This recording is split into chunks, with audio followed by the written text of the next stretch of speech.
What's going on, everyone? Ronan here, and welcome back to the channel.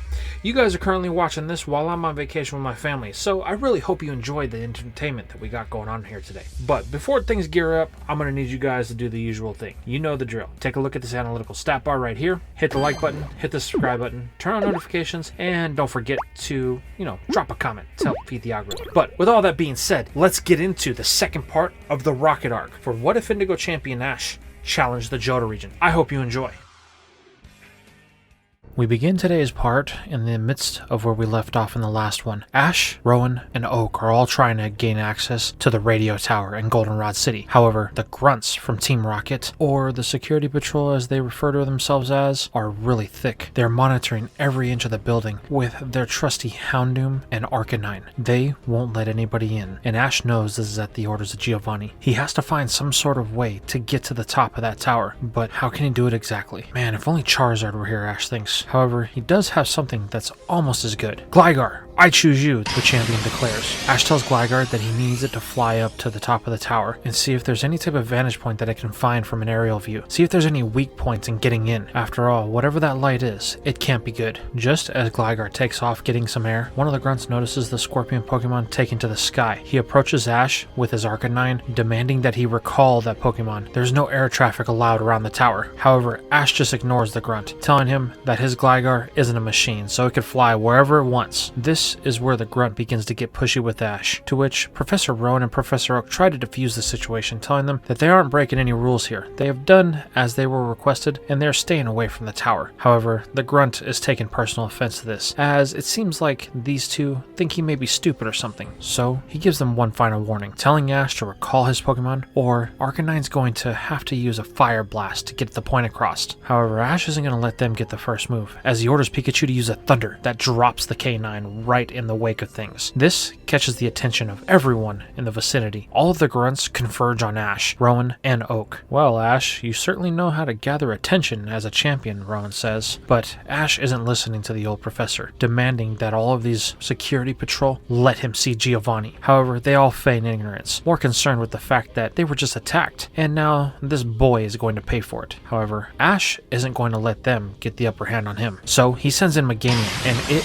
with Pikachu, begin to do battle with the Houndoom and Arcanine all around them. Even though Meganium's at a disadvantage, it manages to hold its own against all of the fire types, easily subduing most of them by using Vine Whip to close their snout so they can't use their fire attacks. Then, one simple body slam is enough to level the Houndooms. Meanwhile, Pikachu is just firing off one thunder after another. It's letting loose so much electricity that the street lamps nearby are beginning to glow slightly from the electrical discharge that the mouse is letting off. However, something quickly becomes clear to Ash. The numbers are far greater than what he has here. The grunts will soon outpower them, and there won't be anything he could do about it. Realizing he needs another approach to the situation, he tells Pikachu and Meganium to back off. They need to get out of here. This is where the professors, Ash and his Pokemon, take off running down an alley with all of the grunts in pursuit, trying to get their vengeance on this boy who dare attack them. Knowing that they need some sort of distraction to cover their getaway, Ash orders Meganium to fire a solar beam. Luckily for the grass type, there is still some sun in the sky, and it is able to gather enough solar energy to cause an explosion that's bright enough to blind the grunts as they are able to disappear around a corner. However, it's not long before the grunts determine which direction they went and they're back on hot pursuit. This is getting bad, Ash thinks to himself. We need to find a place to hide. Luckily for the champion, two arms reach out from a doorway, pulling both him and one of the professors inside, leaving Oak, Meganium, and Pikachu to rush in after them as the door closes and the mob runs by, unaware that they just passed Ash and all of his accomplices. Once Ash is able to regain his faculties, he quickly realizes that the people that just helped him are ones that he never thought would. Jesse, Meowth, what are you two doing here? Whoa, easy kid. Listen, we don't like the way things are going any more than you do. All we're trying to do is get you off the street, so that way maybe, just maybe, you might be able to stop the boss from making a huge mistake. This is where Pikachu begins to spark and Meganium deploys its vines as Ash asks what they know. Easy kid, easy. We will help you, but you have to give us a chance. Let us explain. Why should we trust you? Ash asks. Because something something ain't right. Come to think about it, Ash notices this, asking where the third member of their group is. James. Yeah, that's the thing that ain't right. Ever since Altamare, he's been acting weird. We got back, and all of a sudden, he's gained a promotion, and it's like he never even had any affiliation with us. He doesn't want to acknowledge us or anything, just treats us like we're the bottom of his boot. This is where Jessie cuts Meowth off, telling them that she's not too fond of that. However, they can't leave James behind. They did it in Altamare, and this was the result. They can't abandon him again. So like it or not, these two are going to need the help of the twerp, because he's the strongest trainer they know. Fine, then tell me what Giovanni is up to, Ash says. Well, you see, that thing, the soul dude that was on Altamare, the one that went missing, it turns out James had it, and he turned it into Giovanni, and he aims to use it with these tablets, these little play pieces that are said to house some sort of Pokemon that have the ability to rewrite reality, and if he has a power source powerful enough, then he'll be able to do it on a universal scale. That's what the soul dude is used for. We overheard the boss and Namba talking about it. This is where Ash realizes that things are far worse than what he had thought, as well as both of the professors. They realize that they're going to have to step in and do whatever they can to stop this from actually happening. Then Jessie and Meowth tell them that it's actually worse than they believe. The soul dude, it's unstable. Even though it still has energy, it's been severely damaged from what happened in Altamare. And the moment they activate that machine, there's a good chance that everything could go kaboom,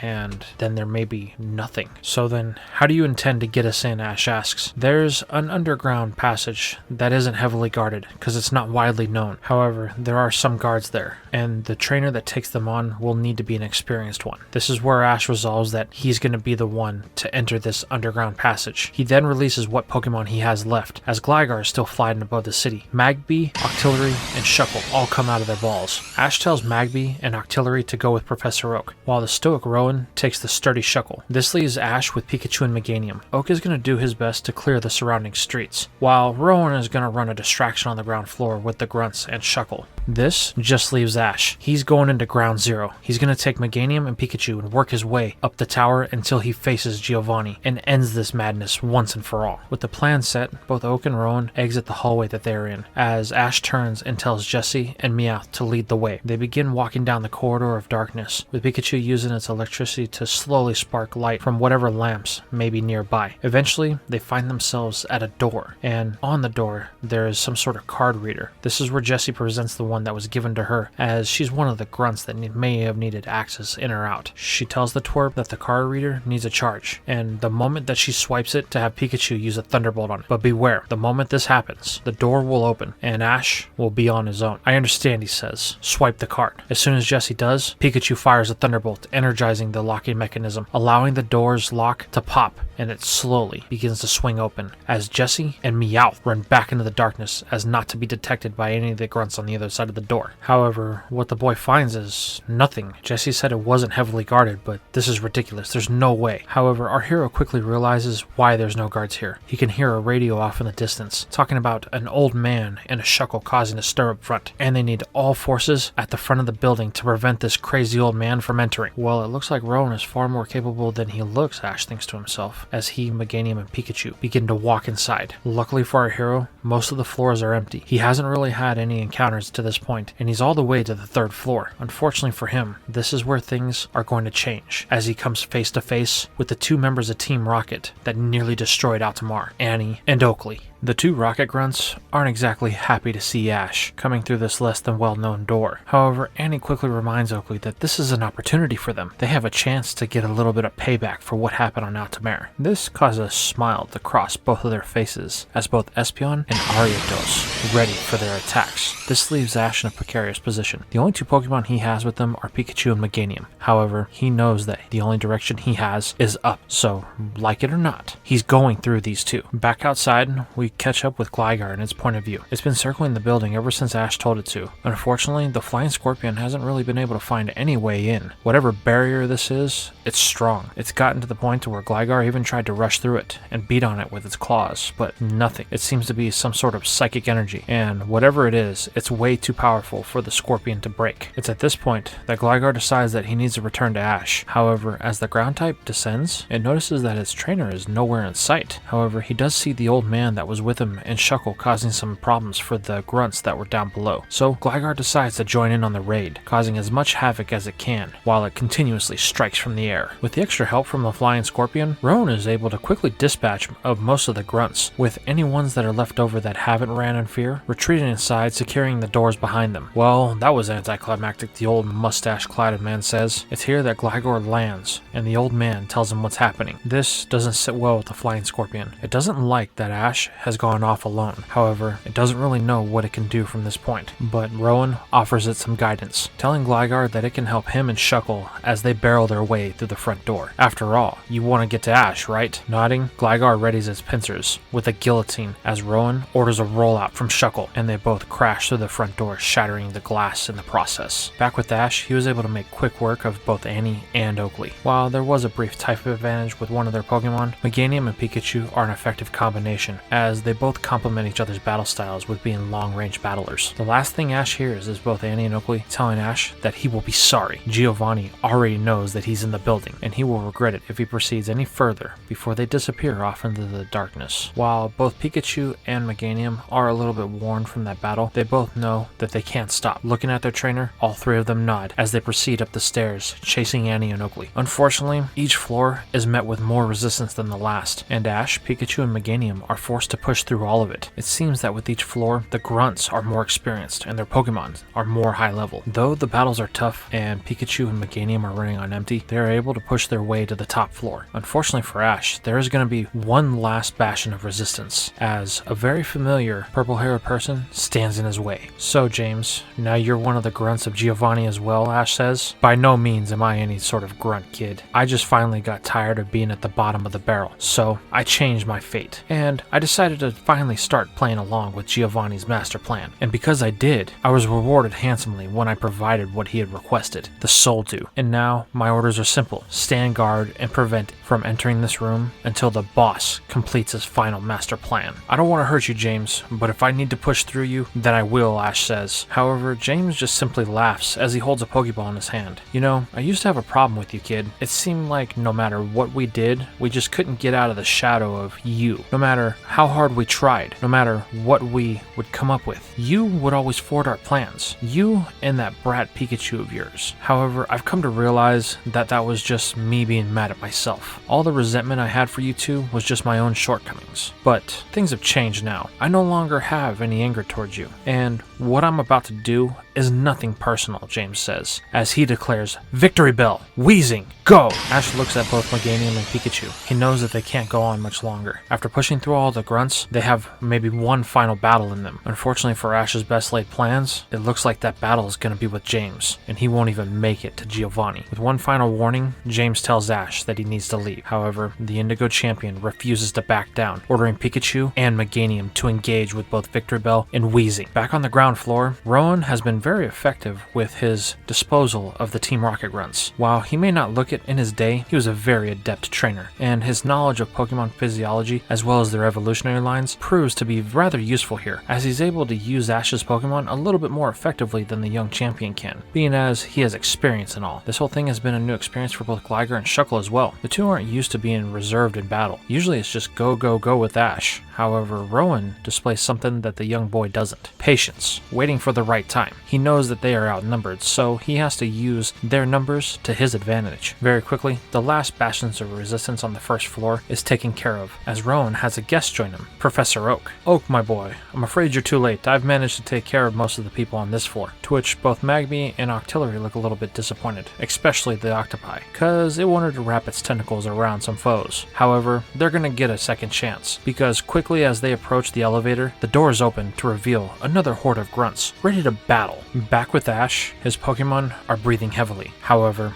they were able to best James and his forces. Both Victory Bell and Wheezing lay in defeat, as James struggles to process what went wrong. He's finally on the side of Team Rocket. He has the endorsement of Giovanni. Why wasn't he able to beat Ash? Even with Ash's Pokemon being weakened by their fights to get up here, James was still unable to beat him. It's here that Ash tells him one simple truth. It's because unlike my Pokemon, yours don't have the conditioning for battling. You're not the type of person who enjoys Pokemon battles like I do. Me and my Pokemon, that's what we live for. So when something like this happens, we're able to keep pushing forward no matter what kind of obstacle we have in front of us. James, don't make a decision out of fear, Ash says. You need to make a decision because it's what's right for you and your Pokemon. Seems like you've been a member of Team Rocket for a long time, but every time we have an encounter, you just seem worse off than the last time. Maybe it's time you stop putting your trust in the organization and start doing things for yourself, Ash says, as he, Pikachu, and Meganium walk past James and push the door open to the room that Giovanni is in. Back down below, the two professors and Ash's Pokemon were able to clear the next horde of grunts. However, things aren't moving fast enough for them, especially for Gligar. It knows that it needs to get up to Ash, so it decides to break off from the group, heading back outside and taking to the air, looking to see if it can find any way into the tower. Oak tries to stop the flying scorpion, however Rowan tells it to just go. It needs this, and it would be better if it was with Ash anyway. After all, he may need some extra support. Back up top with Ash, as he pushes the door open, he's met with a sight that kinda makes his heart drop. Vincent and his Meganium are laying at the feet of Giovanni, Persian, and Golem. Well, how nice of you to join us, young champion. You're just in time, as your friend couldn't really provide much of a challenge. But you, as being a champion, should be able to do much better. Isn't that right? Professor Namba, the balding-haired scientist, snickers as he sarcastically agrees with Giovanni, pretending to cower in fear at the sight of Ash. The boy says nothing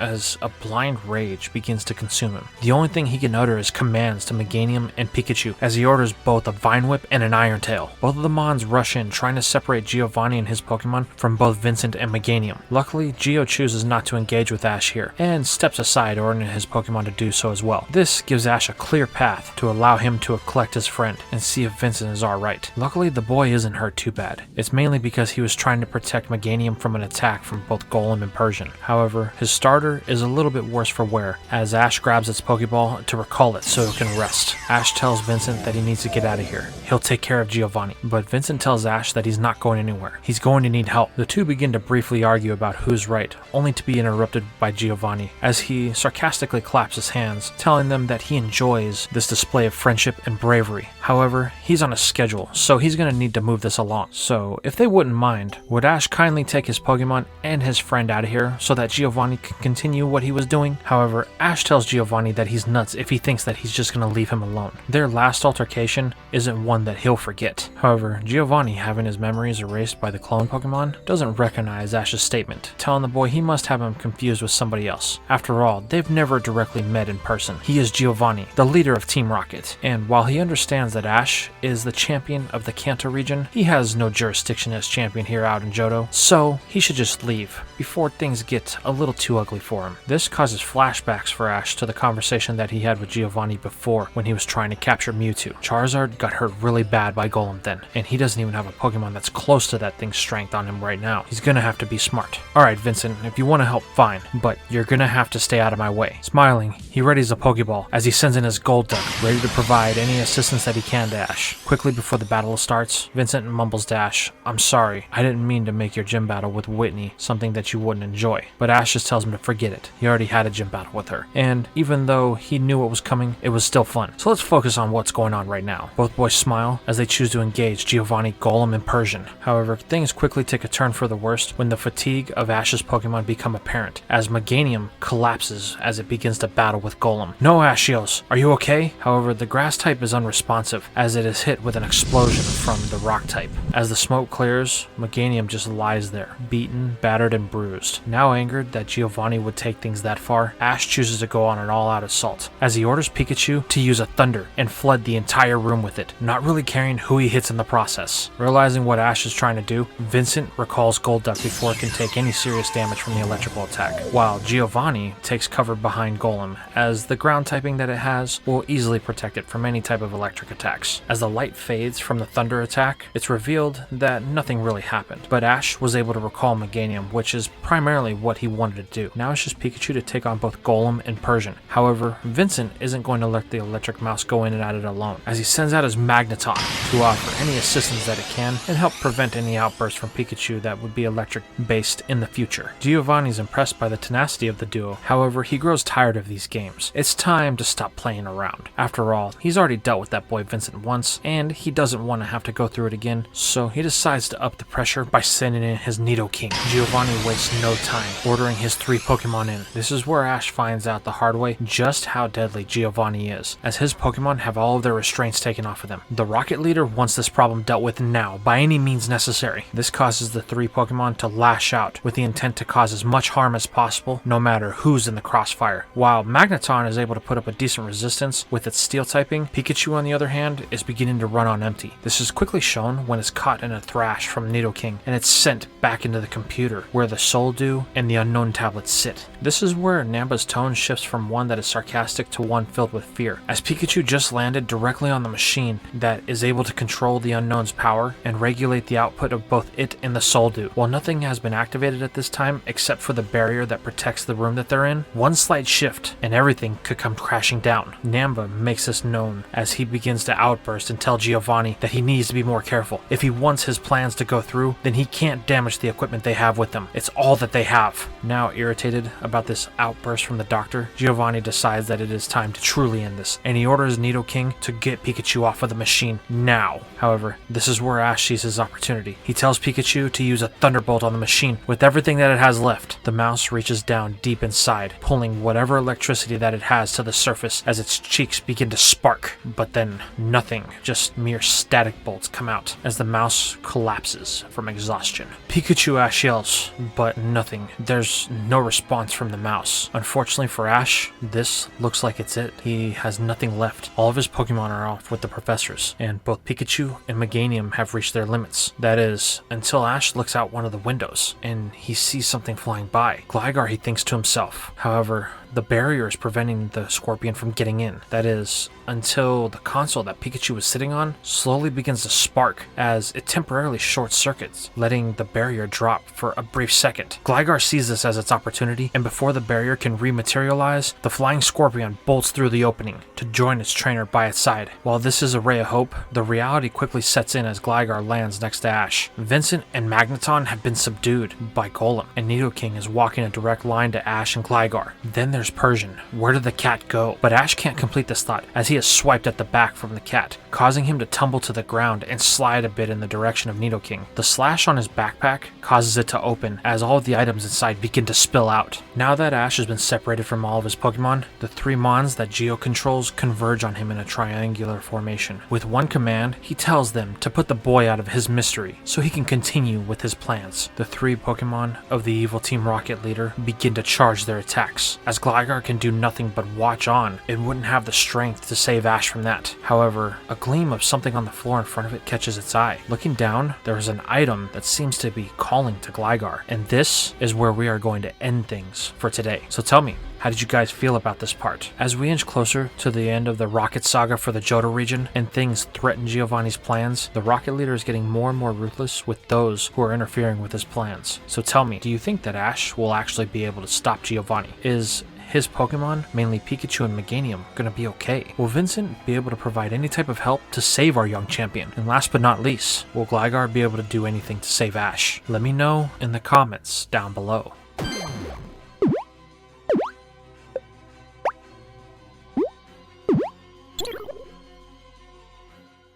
And that's all we had for today's video. I really appreciate you guys stopping by to watch all the way to the end, and I just wanted to say thank you for that. If you guys really enjoy my content, consider following me on some of my other platforms like Discord, where you can get to know other people who are interested in what ifs, or on Twitter, where I post sometimes behind the scenes updates. Or if you want to help the channel grow a little bit extra, why don't you consider donating like the people right here have, as whatever you could offer could help us get to a larger audience by helping us get new videos done, or some of the projects that we've been working. Custom art is getting kind of expensive, so we want to make sure that we have the funds to do that. But with all that being said, I really hope you guys enjoyed everything, and I will see you in the next video.